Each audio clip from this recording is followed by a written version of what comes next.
capítulo 12, a mulher e o dragão. Então apareceu no céu um grande e misterioso sinal.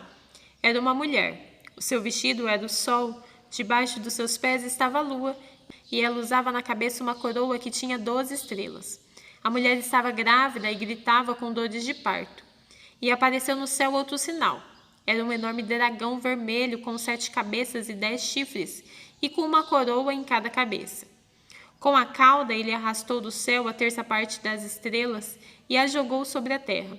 Depois parou diante da mulher grávida, a fim de comer a criança, logo que ela nascesse. Então a mulher deu à luz um filho que governará todas as nações com uma barra de ferro. Mas a criança foi tirada e levada para perto de Deus e do seu trono. A mulher fugiu para o deserto, onde Deus havia preparado um lugar para ela ali. Ali ela será sustentada durante 1260 dias. Depois houve guerra no céu. Miguel e os seus anjos lutaram contra o dragão, que combateu junto com os seus anjos. Mas o dragão foi vencido, e por isso ele e os seus anjos não puderam mais ficar no céu. O enorme dragão foi lançado fora do céu. Ele é aquela velha cobra, chamada de Diabo ou Satanás, que leva as pessoas do mundo a pecar. Ele foi jogado sobre a terra, e os seus anjos também foram jogados junto com ele. Então ouvi uma voz forte no céu que dizia: agora chegou a salvação de Deus. Agora Deus mostrou o seu poder como rei. Agora o Messias, que ele escolheu, mostrou a sua autoridade. Pois o acusador dos nossos irmãos, que estava diante de Deus para acusá-lo dia e noite, foi jogado fora do céu. Os nossos irmãos o derrotaram por meio do sangue do Cordeiro e da mensagem que anunciaram. Eles estavam prontos para dar a sua vida e morrer. Portanto, ó céu e todos vocês que vivem nele, alegrem-se. Mas ai da terra e do mar, pois o diabo desceu até vocês e ele está muito furioso porque sabe que tem somente um pouco mais de tempo para agir. Quando o dragão viu que tinha sido jogado sobre a terra, começou a perseguir a mulher que tinha dado à luz ao menino. Porém a mulher recebeu as 2 asas de uma grande águia para poder voar para o seu lugar no deserto, onde ela será sustentada durante 3 anos e meio, livre do ataque do dragão. Então o dragão lançou água da sua boca, como se fosse um rio, atrás da mulher para que ela fosse arrastada pelas águas. Mas a terra ajudou a mulher, pois a própria terra abriu a boca e engoliu a água que tinha saído da boca do dragão. O dragão ficou furioso com a mulher e foi combater contra o resto dos descendentes dela, isto é, aqueles que obedecem aos mandamentos de Deus e são fiéis à verdade revelada por Jesus. E o dragão ficou de pé na praia. Os 2 monstros, capítulo 13. Depois vi um monstro que subia do mar. Ele tinha 10 chifres e 7 cabeças, uma coroa em cada um dos chifres e nomes, que eram blasfêmias escritos nas cabeças. O monstro que vi parecia um leopardo. Os seus pés eram como os de um urso e a sua boca era como de um leão. E o monstro e o dragão deu o seu poder, o seu trono e grande autoridade. Uma das cabeças do monstro parecia que tinha recebido um golpe mortal, mas a ferida havia sarado. O mundo inteiro ficou admirado e seguiu o monstro. Todos adoravam o dragão porque ele tinha dado a sua autoridade ao monstro. Eles adoravam também o monstro, dizendo: quem é tão forte como o monstro? Quem pode lutar contra ele? Foi permitido ao monstro se gabar da sua autoridade e dizer blasfêmias contra Deus. E ele recebeu autoridade para agir durante 42 meses. Ele começou a blasfemar contra Deus, contra o seu nome, contra o lugar onde ele mora e contra todos os que vivem no céu. Foi permitido que ele lutasse contra o povo de Deus e o vencesse. E também recebeu autoridade sobre todas as tribos, nações, línguas e raças.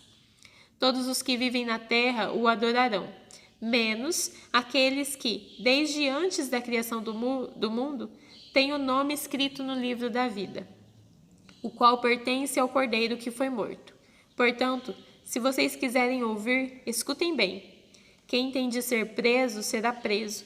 Quem tem de ser morto pela espada será morto pela espada. Isso exige que o povo de Deus aguente o sofrimento com paciência e seja fiel.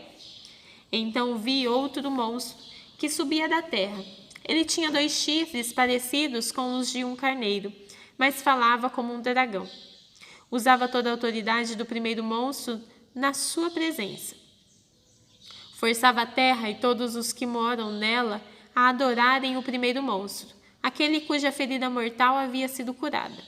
Esse segundo monstro fez coisas espantosas.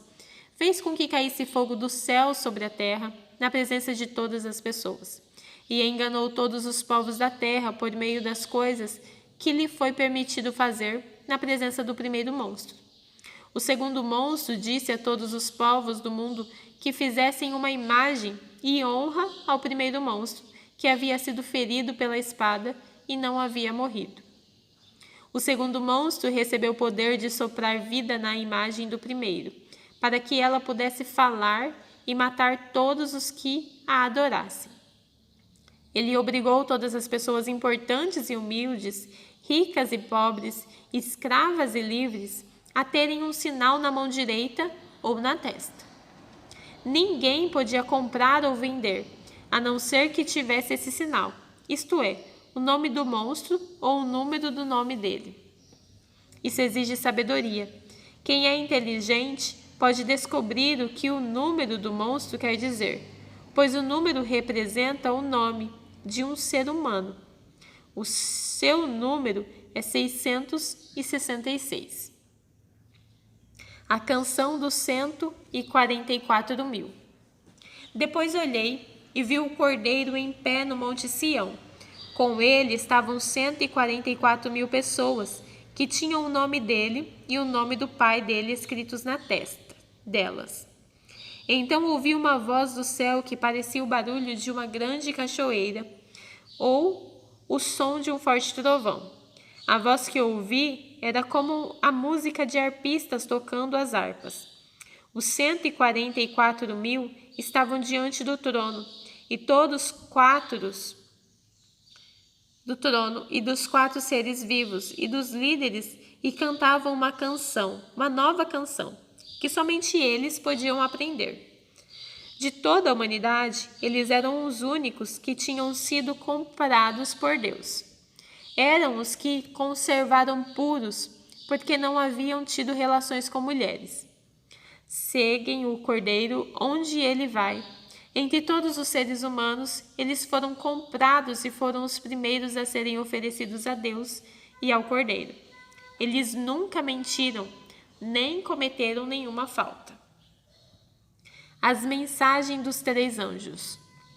Então vi outro anjo voando muito alto, com uma mensagem eterna do Evangelho para anunciar aos povos da terra, a todas as raças, tribos e línguas e nações. Ele disse com voz forte: temam a Deus e louvem a sua glória, pois já chegou a hora de Deus julgar a humanidade. Adorem aquele que fez o céu, a terra, o mar e as fontes das águas. Um segundo anjo seguiu o primeiro, dizendo: Caiu a grande Babilônia. Ela embriagou todos os povos, dando-lhes o seu vinho, o vinho forte da sua terrível imoralidade.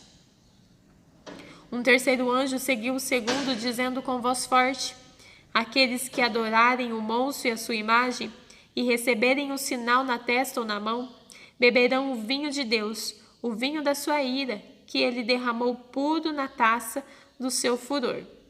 Eles serão atormentados no fogo e no enxofre, diante dos anjos, dos santos anjos e do Cordeiro.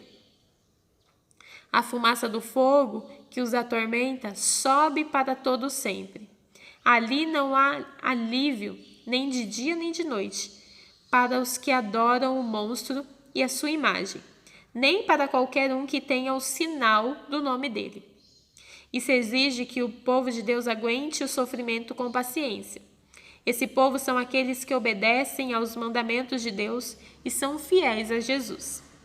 Então ouvi uma voz do céu que disse: escreva isto. Felizes as pessoas que desde agora morrem no serviço do Senhor. Isso sim, Isso é verdade, responde o Espírito de Deus. Elas descansarão do seu duro trabalho porque levaram consigo os resultados dos seus serviços. A colheita do fim dos tempos. Então olhei e vi uma nuvem branca, na qual estava sentado alguém que parecia um ser humano, com uma coroa de ouro na cabeça e uma foice afiada na mão. O outro anjo saiu do templo e gritou bem forte para aquele que estava sentado na nuvem: use sua foice e faça a colheita, porque já chegou a hora de colher. A terra está pronta para a colheita. Depois, o que estava sentado na nuvem passou a fonte sobre a terra e fez a colheita. Aí outro anjo saiu do templo que está no céu, e ele também tinha uma foice afiada. Depois outro anjo, que era o encarregado do fogo, saiu de perto do altar, com voz forte gritou para o anjo que tinha a foice afiada: use a foice e corte os cachos de uvas da videira da terra, pois as uvas estão maduras. Então o anjo passou a foice sobre a terra, cortou os cachos de uvas da videira e os jogou no tanque da violenta ira de Deus, onde as uvas são pisadas. As uvas foram pisadas no tanque, que ficava fora da cidade, e o rio de sangue que saiu desse tanque tinha 300 quilômetros de comprimento, por 1,5 metros de funduras.